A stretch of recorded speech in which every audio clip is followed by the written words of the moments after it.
Yeah, came in 17. Damn.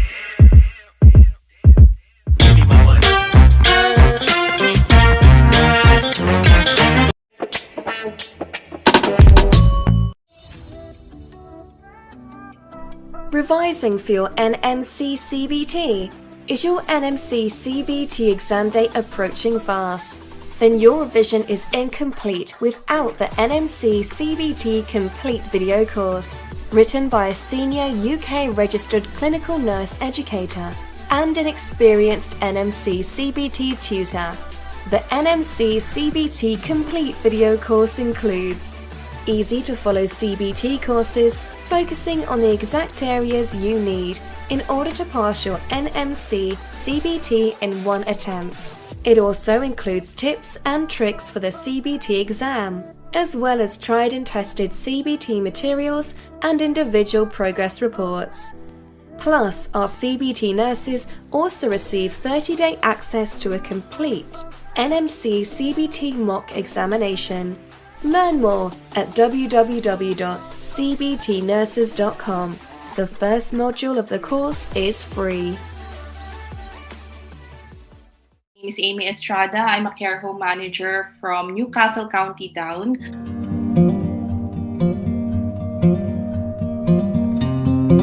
I started my caring journey here in the UK nearly a decade ago. I first came in the UK as a tourist. They convinced us to convert our nursing degree and try to be a nurse here in the UK. So at that time, as far as I know, nag-boom before yung student visa. So we came here soon after ng tourist. Within 3 months, we went home, applied for a student visa, and then came back on a student visa. Tapos we were doing a level 7 leadership and management in health and social care. And at that time, you can work for unlimited hours. So as long as you attend university. So we were in university twice a week. And then the rest of the week, you can work unlimited. So I started as a care assistant. My ongoing rate at that time is around £5.78, which is nearly took us 2 years to be able to register as a nurse, because at the time with the old NMC registration, the only way you can do your paperwork is through back and forth yung FedEx. You have to have a long wait, wala yung upload sa NMC portal. And then after 2 years, that also includes adaptation. We don't have OSCE at that time. So I did my adaptation with Northampton University. And within that 2 years, I finished my level 7. And I got my diploma. And then a week after, I got my NMC PIN as well. It doesn't come with challenges as well. So what happened was, nung natapos na namin yung level 7, unfortunately, nag-close yung college. So yung visa namin na-curtail. So we were only given, I think we were only given 10 days to leave the country.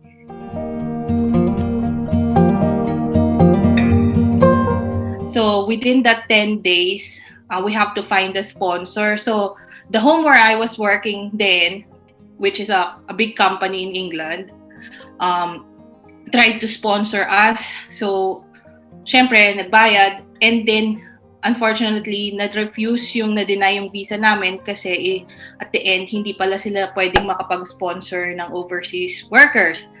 So, I ended up finding more employers. And then, fortunately, I found an employer here in Northern Ireland. And, offeran nila kami. We only have like less than a few days to leave.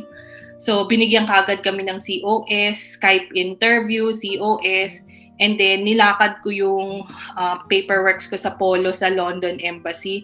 So, verified na yung work job offer ko before we went home. So, as soon as we got them all, umuwi kami ng Pilipinas with my husband, and then within 5 days, may working visa na kami, and then nakabalik kami dito on working visa. So, from then on, I worked as a staff nurse, then I got promoted as a senior nurse within a few months. And then nagkaroon ng internal promotion again. So naging sister ako. At that time, wala namang deputy. So I'm the sister slash deputy. So for more than 3 years or so. So yun lang ang background ko. And then nagkaroon nga ako ng baby. So medyo struggle with me kasi wala kaming family dito. It's just me and my husband. We're both nurses. To the point na yung baby ko, kasama namin siya lagi sa handover. Kasi dala namin baby, uwi ako. Tapos pagdating niya gabihan, so palitan yung baby. So nang nakita ko yung advert for a manager, I decided, sure, why not go for it? There's nothing for lose naman. Total, technically, I have the qualification because I have my level 7 with me. And then, being a sister, in the absence of my home manager at that time, I'm managing the home anyway. So, may background na talaga ako kung how it works. So, I went for an interview. I can still remember that day. It was the 26th of July and parang ang daming in-interview. Before me, they were all experienced nurses because I can say na medyo matured na sila. So you would know that they're experienced. So ako yung last na in-interview. So during my interview, the first question that they asked me is, among all the other candidates, why would we choose you? So for me, yes, oo nga naman, ano nga bang advantage ko? So ako kasi mahilig ako sa mga beauty contest. Syempre, pang beauty contest din ang sagot ko. Since I was young until now, I achieved all my dreams and sorry. I answered them that my disadvantage would be my advantage. So my disadvantage is that I don't have the experience, but it is an advantage for the employers kasi I'm not set on my ways. I'm more like a blank canvas for them. And I did say that they can train me.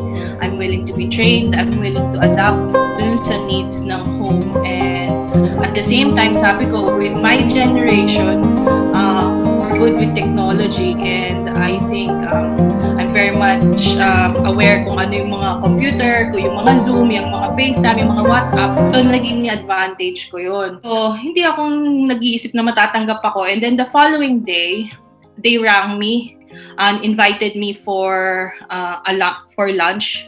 Yung may hotel na near dito, sabi ko, ay, grabe naman to. Sabi ko, they would let me down gently na hindi ka natanggap. And then, I sat there with the owner of the home and the current manager. They still asked me a few questions. And then, later on, and they said, dun sa packet nung boss ko, nilabas niya yung contract.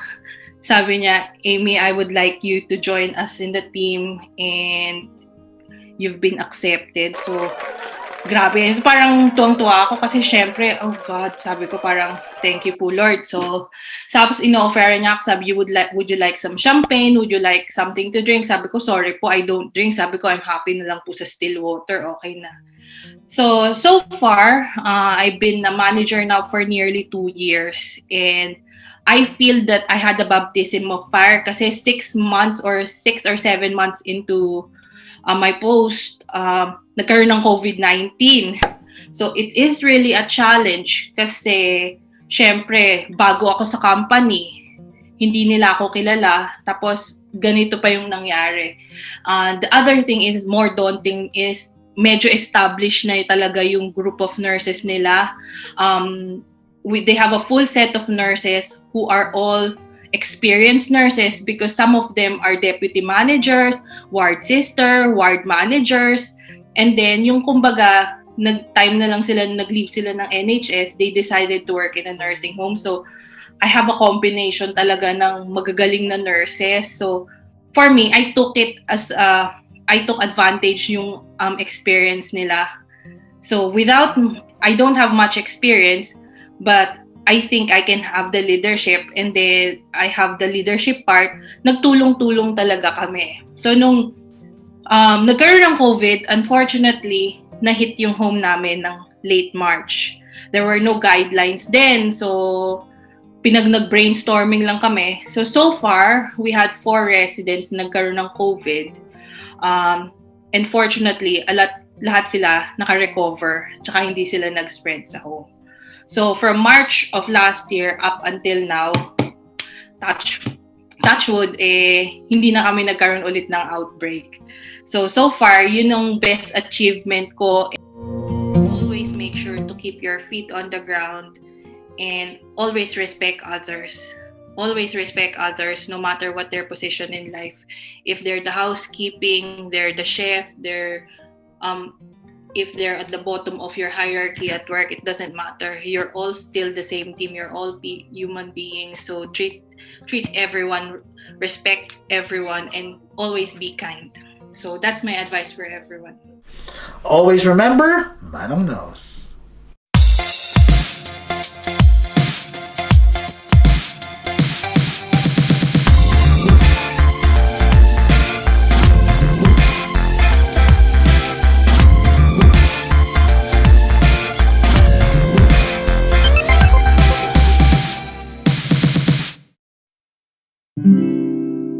Manong knows best, put your worries to rest when staying in the United Kingdom. Manong knows best.